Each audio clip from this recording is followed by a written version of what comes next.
मुख्यमंत्री डॉक्टर मोहन यादव का बड़ा फैसला, सरकारी कर्मचारियों में 2 बच्चों की शर्त खत्म करने की फुल तैयारी, लाखों युवाओं को मिलेगी राहत। मध्य प्रदेश के मुख्यमंत्री डॉक्टर मोहन यादव ने प्रदेश के लाखों युवाओं और शासकीय कर्मचारियों को राहत देने वाला एक बड़ा निर्णय लिया है। मुख्यमंत्री डॉक्टर मोहन यादव ने मध्य प्रदेश सिविल सेवा नियमों में शामिल किए गए उस प्रस्तावित प्रारूप को निरस्त करने के निर्देश दिए हैं, जिसमें 2 से अधिक जीवित संतान वाले अभ्यर्थियों को शासकीय सेवाओं की सीधी भर्ती और विभागीय नियुक्तियों के लिए अपात्र घोषित करने का प्रावधान रखा गया था।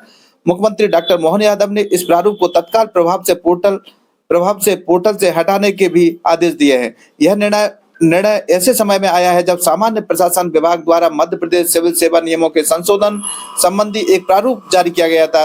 इस प्रारूप में वर्ष 2001 से लागू 2 बच्चों की अधिकतम सीमा से जुड़े प्रावधानों को शामिल किया गया था, जिसे लेकर विभिन्न वर्गों में चर्चा और भ्रम की स्थिति बनी हुई थी। मुख्यमंत्री डॉक्टर मोहन यादव ने मामले को संज्ञान लेते हुए स्पष्ट किया है कि राज्य सरकार इस प्रकार की व्यवस्था को आगे बढ़ाने के पक्ष में कतई नहीं है और संबंधित प्रावधानों को हटाकर नया प्रारूप तैयार किया जाएगा। वर्ष 2001 से लागू किया गया था यह नियम। गौरतलब है कि वर्ष 2001 से तत्कालीन राज्य सरकार ने जनसंख्या नियंत्रण को प्रोत्साहित करने के उद्देश्य से एक महत्वपूर्ण नियम लागू किया गया था। इसके तहत 26 जनवरी 2001 या उसके बाद से 2 अधिक जीवित संतान वाले उम्मीदवारों को शासकीय सेवाओं की सीधी भर्ती और विभागीय नियुक्तियों के लिए अपात्र घोषित किया गया था। यह प्रावधान मध्य प्रदेश सिविल सेवा की सामान्य शर्तें नियम 1961 के तहत लागू किया गया था। इसके अलावा मध्य प्रदेश सिविल सेवा आचरण नियम 1965 में भी 2 से अधिक बच्चों वाले शासकीय सेवकों के मामले को कदाचार की श्रेणी में रखा गया था। इस कारण कई अभ्यर्थियों और कर्मचारियों को सरकारी सेवा में नियुक्ति एवं पदोन्नति से जुड़ी कई कठिनाइयों का सामना करना पड़ता था। मुख्यमंत्री ने दिए स्पष्ट निर्देश। मुख्यमंत्री डॉक्टर मोहन यादव ने सामान्य प्रशासन विभाग को निर्देश दिए हैं कि प्रस्तावित प्रारूप को तत्काल निरस्त किया जाए तथा इसमें 2 से अधिक जीवित संतान होने पर शासकीय सेवा के लिए अपात्र माने जाने वाले संबंधी प्रावधानों को तत्काल हटाया जाए। इसके बाद संशोधित और नवीन प्रारूप को विधिवत प्रकाशित किया जाए। मुख्यमंत्री डॉक्टर मोहन यादव ने यह भी कहा है कि वर्तमान में पोर्टल पर उपलब्ध प्रारूप को तत्काल हटाया जाए ताकि किसी भी प्रकार की गलतफहमी या भ्रम की स्थिति उत्पन्न न हो। सरकार के इस निर्णय का सीधा लाभ उन हजारों युवाओं को मिलने की संभावना है जो सरकारी नौकरी की तैयारी कर रहे हैं।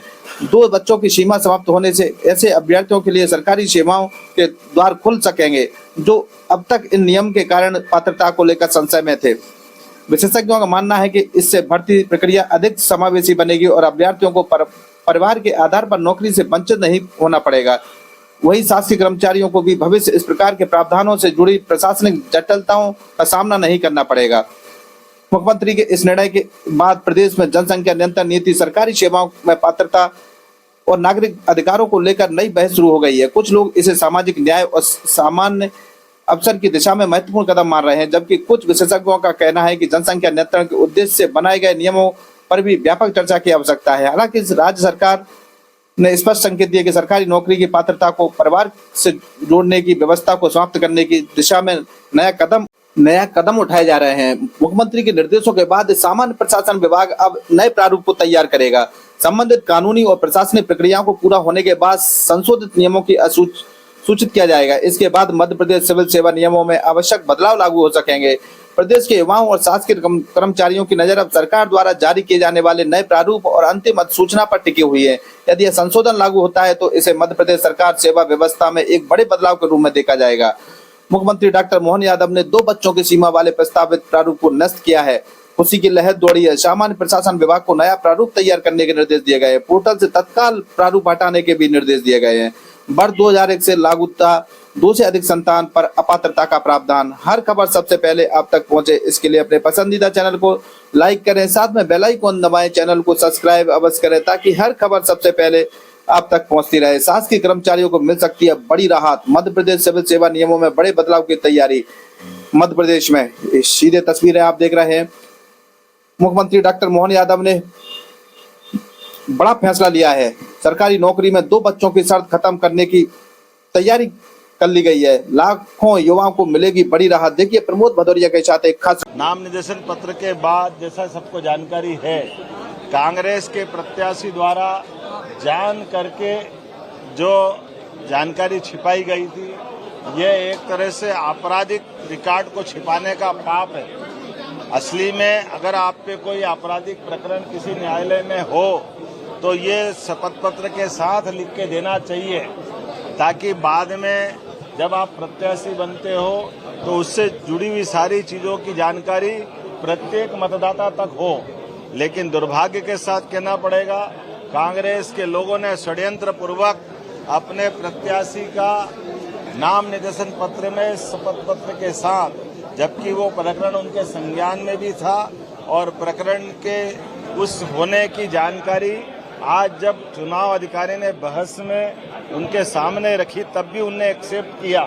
तो ये इसका मतलब है कि जान करके आपने निर्वाचन अधिकारी को भ्रम में रखा था और इसी आधार पर ये जो फैसला हुआ है, मैं समूची निर्वाचन प्रक्रिया के खास करके स्क्रूटनी की इस प्रक्रिया का स्वागत करता हूं और निर्वाचन अधिकारी ने जो निर्णय दिया वो सर्वविदित है, घोषित है।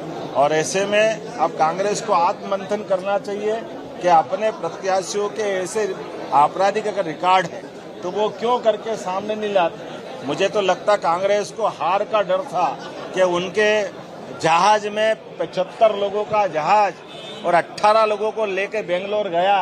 इसका मतलब है कि उनके साथ उनके चुने हुए विधायक नहीं थे, तो जान करके उन्होंने एक षड्यंत्र किया। यह षड्यंत्र उसी प्रकार का है जैसे पूर्ववर्ती लोकसभा के कार्यकाल में भी चुनाव के समय उनका इंदौर का प्रत्याशी मैदान छोड़ गया था। तो जान करते हार से बचने के जो हथकंडे कांग्रेस अपना रही है, मुझे लगता कांग्रेस को आत्मविश्लेषण करना चाहिए। अपने इस प्रकार के व्यवहार के लिए जनता से, मध्य प्रदेश की जनता से माफी मांगना चाहिए। और जो चुनाव अधिकारी ने दूध का दूध पानी का पानी किया है, मैं मान के चलता हूँ हमारे साथ अध्यक्ष जी भी है और हम पूरी भारतीय जनता पार्टी के नाते से बोलना चाहेंगे।